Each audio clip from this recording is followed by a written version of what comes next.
And we're back to learning Inkscape, and this time I'm going to show you how to create concentric shapes. We can use another extension for that. Let us create two circles first. I'll hold Ctrl, go to 45-degree angle to drag that.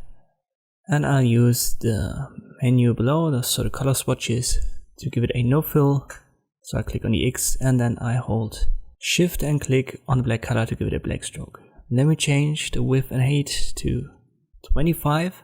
So this is going to be our small circle. Then I press Ctrl D, make sure it's still selected. And by pressing Ctrl D, I can copy that. Then I'll hold Shift and Ctrl to size it up. Well, let me give that a value of 500 times 500. You can see we've got two problems. Number one, it's not aligned correctly. Number two is the stroke has a different thickness for both. Let us select it both with a shift click. Then I go to Object, Align and Distribute, and I align it properly with the last selected in a drop down. And now I go to Object, Fill and Stroke, and I set the stroke style to pixels instead of percentage. And now the stroke width is the same for both. As our starting point, let me close this window.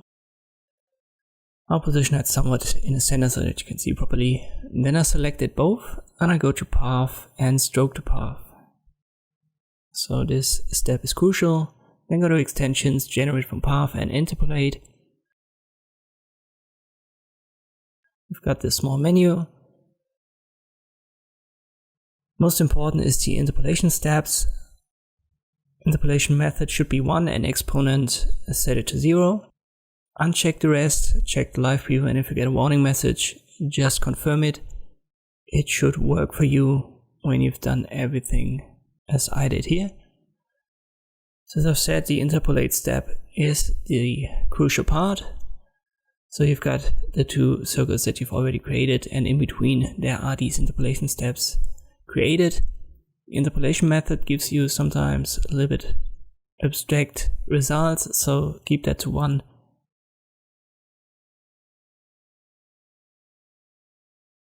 And you can see we've got now 12 circles in total. Click on Apply and we've got it.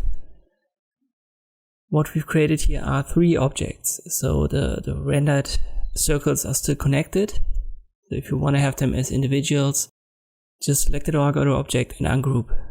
And this is the way to have all of these 12 circles as individual circles. And they're all strokes. You can use the Object, Fill and Stroke to adjust them if you wish. And this can create these concentric shapes in Inkscape. Thanks for watching and I'll see you next time.